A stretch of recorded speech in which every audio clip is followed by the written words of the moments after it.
WSB. Hi, Sean. Oh, good. You are fantastic. Thank you. A great host. Sean is great. Listen to his show. Absolutely, 95.5. One mic.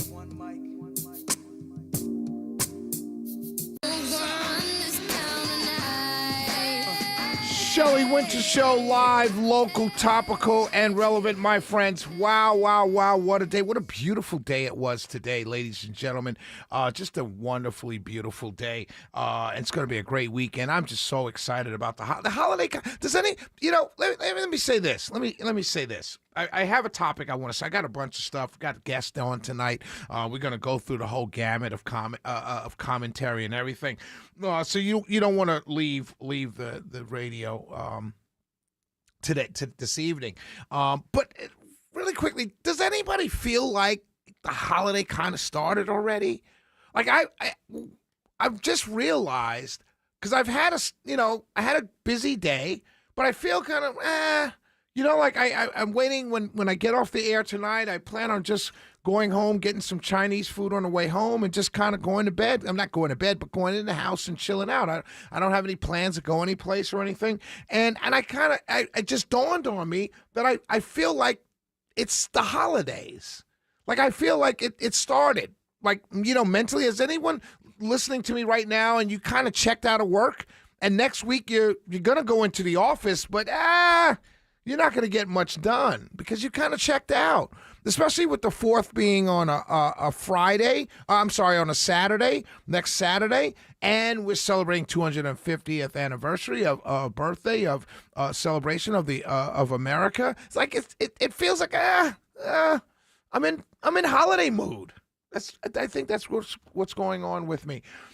So we're back at war, kind of, I guess. I don't know. Iran did break the ceasefire. They attacked a Singapore-flagged ship, oil tanker.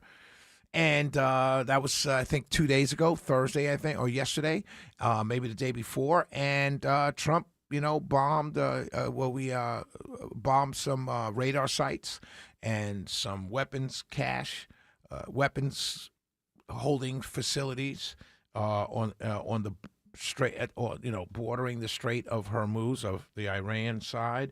We're back. I don't know what that means. It's kind of, you come, ceasefire, look, and then, you know what I mean? But they did break the ceasefire, and Trump had every right, and he should have. He should have leveled them, basically on what he's been saying. But we're back to wherever that is, right? But here's the thing I want to bring up. I had, my earliest memory of a presidency that I really paid attention to was Reagan, 1980, right? That was in school. I was old enough to follow the news, and that's when I really started to pay attention. When I say pay attention, I didn't know all the ins and outs, but I knew a lot. And I was I was into the news. I read the news. I watched the news. I knew what was going on. And every night when politics or news came up, it was Reagan. You very rarely did you ever hear about George W. Bush, his vice president. Then you had a second term of Reagan. Never really heard about the vice president. Matter of fact, the vice presidency, most people say it's like, no one even knows you're there. And then Bush wins one term. The only time you ever heard about Quayle is when he went to a blackboard and I think it was potato. He spelt it wrong. And that was a big joke. Quayle's dumb, right? And then Clinton wins. Got 2 terms of Clinton. Al Gore is his vice president.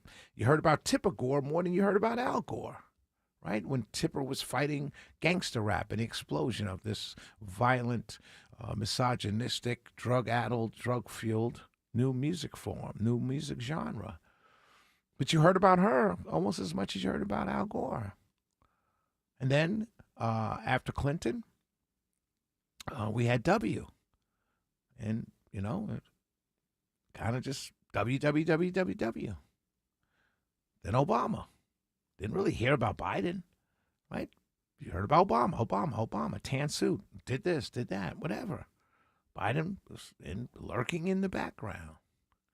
And then Trump comes along and Pence is there. The only time I've really ever heard of the biggest story I ever heard about Mike Pence was when they said he wouldn't meet with women in an office without another person present. I always liked that about him, but you never heard him really, right? Then you have Biden and Kamala. You don't hear about her. The only time we ever heard about her was when he made her the czar, the border czar. He actually put her in a position where she had to be talked about because she was the border czar. But she didn't really, he gave her that. My point is it fascinating to anybody listening to me right now that it seems to be an orchestrated effort by everyone in conservative media to make J.D. Vance the entire architect and planner and general and everything with Iran. Like, are you guys hearing what I'm hearing? It's all over the place. And it seems to be orchestrated. And I don't understand. I've never seen this before in my life. Now, if you had a president, say like Biden, who was let's say this was Biden's second term, he's a little older, he's going through the problem, he's got memory problems and things like that, and he's older. If it were Biden and his vice president, I get that.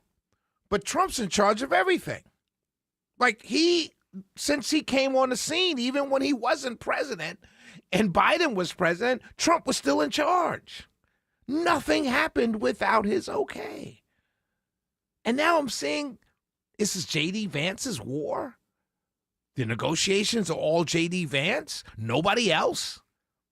And here's what's fascinating to me is that it's across conservative media. YouTubers, podcasters, Fox News, talkers, everything. It's across the board. It's not like it's one person. It's across the board.